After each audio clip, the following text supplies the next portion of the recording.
Inflation for September has reached 37.2%. That's according to the latest figures from the Ghana Statistical Service. According to the service, food and non-alcoholic beverages were the major drivers of September inflation.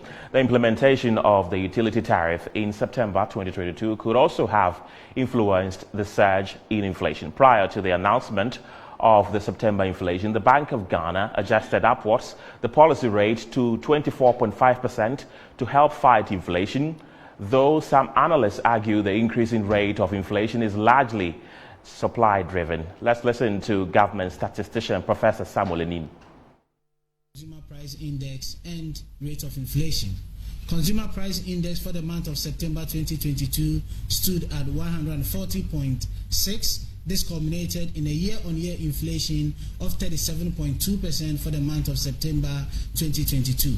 Disaggregating this from a food and non-food perspective, food recorded a year-on-year inflation of 37.8% and non-food inflation 36.8%, indicating a 1 percentage point variation between food and non-food inflation for the month of September 2022.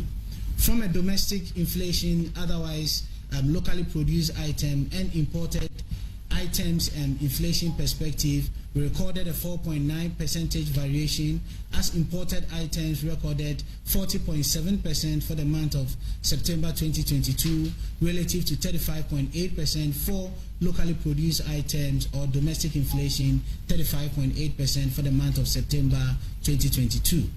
We do not present the inflation rate for the previous month and for the year-on-year because of the new series that we've released today. So for purposes of comparison, the chain link has to be done to enable us do the historic comparison.